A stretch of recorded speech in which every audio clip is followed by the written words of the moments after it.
नोएडा की आलीशान कोठी में पॉर्न स्टूडियो, करोड़ों की कमाई, ईडी रेड और विदेशी कनेक्शन का बड़ा खुलासा। दिल्ली से सटे नोएडा में एडल्ट कंटेंट की शूटिंग, फिर साइप्रस के कंपनी की मदद से 2 पॉर्न वेबसाइट पर उसकी लाइव स्ट्रीमिंग। 1 घंटे में 50,000 से 5 लाख रुपए तक की कमाई, महीनों में करोड़ों रुपए की कमाई। लेकिन इसका सोर्स एडल्ट वीडियो कंटेंट नहीं, बल्कि सोशल मीडिया पर एड और मार्केट रिसर्च जैसी बातें। बस इसी गड़बड़ी और 23 करोड़ रुपए की कमाई पर प्रवर्तन निदेशालय यानी ईडी की नजर पड़ी। ईडी ने 28 मार्च को नोएडा की सेक्टर 105 की आलीशान कोठी पर रेड डाली। तब पॉर्न वेबसाइट पर अश्लील कंटेंट से करोड़ों की कमाई का खुलासा हुआ। नोएडा की ये कोठी दिल्ली के एक डॉक्टर की है। इसे एक कपल ने पिछले कुछ सालों से किराए पर ले रखा है। पति पत्नी इसका इस्तेमाल अश्लील कंटेंट बनाने के लिए कर रहे थे। जांच एजेंसी को पता चला कि यहाँ रात में ब्लैक फिल्म वाली गाड़ियों में मॉडल बुलाई जाती हैं। कोठी के फर्स्ट फ्लोर पर स्टूडियो बना था, उसमें मल्टी कैम से एडल्ट कंटेंट की शूटिंग होती थी। कपल को रूस का एडल्ट कंटेंट लाइव स्ट्रीमिंग का मार्केट देखकर यह आइडिया आया। रात में मॉडल्स को बुलाया जाता था, हाईटेक स्टूडियो में शूटिंग होती थी। जांच में पता चला कि रात के समय ब्लैक फिल्म लगी गाड़ियों में मॉडल्स को बुलाया जाता था। कोठी के फर्स्ट फ्लोर पर एक अत्याधुनिक स्टूडियो बना था, जहां मल्टी कैम सेटअप और स्पेशल लाइटिंग का उपयोग किया जाता था। इस कपल को रूस के एडल्ट कंटेंट लाइव स्ट्रीमिंग के बाजार को देखकर इस बिजनेस का आइडिया आया था। साइप्रस नीदरलैंड के अकाउंट में 23 करोड़ रुपए ट्रांसफर। ईडी की छापेमारी के दौरान कोठी में डायरेक्टर कपल के साथ 3 मॉडल्स भी मिली। छानबीन में सामने आया कि इस कंपनी को साइप्रस बेस्ड टेक्नियस लिमिटेड से फंड मिल रहा था।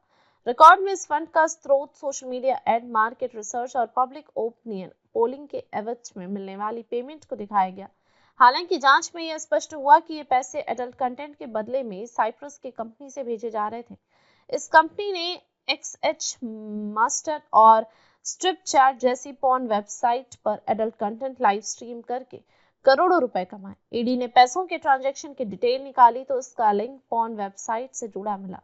विदेशी बैंक खातों में ट्रांजैक्शन, इंटरनेशनल डेबिट कार्ड से निकासी। ईडी की पड़ताल में कंपनी और डायरेक्टर कपल के अलग अलग खातों में कुल 15.6 करोड़ रुपए का ऑनलाइन ट्रांजैक्शन मिला है। इसके अलावा नीदरलैंड के एक बैंक खाते में भी 7 करोड़ रुपए जमा किए गए थे। इस विदेशी बैंक अकाउंट से कपल ने भारत में कैश निकाला, जिसमें इंटरनेशनल डेबिट कार्ड का इस्तेमाल किया गया। एडल्ट कंटेंट की लाइव स्ट्रीमिंग में होने वाली कमाई का 75% हिस्सा डायरेक्टर कपल अपने पास रखते थे, जबकि 25% हिस्सा वीडियो एडिटिंग, किराया, खाने पीने और मॉडल्स पर खर्च किया जाता था।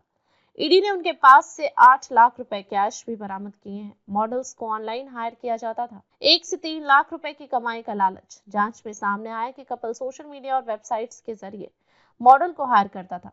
फेसबुक पर HRTO.com जैसी साइट्स के जरिए वेबकैम मॉडलिंग के लिए लड़कियों से ऑडिशन किए जाते थे। उन्हें महीने में 1 से 3 लाख रुपए कमाने का लालच दिया जाता था।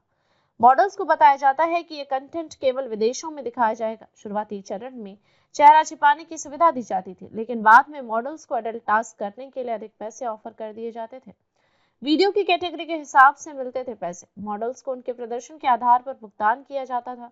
शुरुआत फ्री स्ट्रीमिंग के बाद यूजर्स को टोकन खरीदने पड़ते थे। 1 मिनट की वीडियो चैट के लिए 8 टोकन लगते थे, जिसकी कीमत करीब 12 रुपए प्रति टोकन थी। अगर यूजर प्राइवेट वीडियो में चैट में जाता तो उसे 20 टोकन प्रति मिनट और एक्सक्लूसिव चैट के लिए 40 टोकन प्रति मिनट देने पड़ते थे। पेमेंट कैसे होता था? स्टिप चैट जैसे वेबसाइट्स पर पेमेंट वर्चुअल करेंसी और क्रेडिट कार्ड से होता था।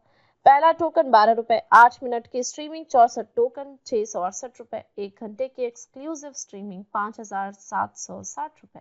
एक ही वीडियो को 10 से 100 लोग तक लाइव देख सकते थे, जिसके 1 घंटे में 50,000 से 5 लाख रुपए तक की कमाई हो जाती थी। नोएडा की कोठी में चल रहा था high profile porn network. ED को जांच के दौरान पता चला कि कपल खुद वीडियो डायरेक्ट अपने अकाउंट से अपलोड नहीं करते थे, बल्कि साइप्रस और अन्य देशों के प्लेटफॉर्म्स के जरिए इसे स्ट्रीम किया जाता था। इन कंपनियों को कमीशन देने के बाद कपल अपने बैंक अकाउंट में ट्रांजैक्शन करवाते थे। नोएडा में आलीशान कोठी, दिल्ली में रजिस्टर्ड कंपनी।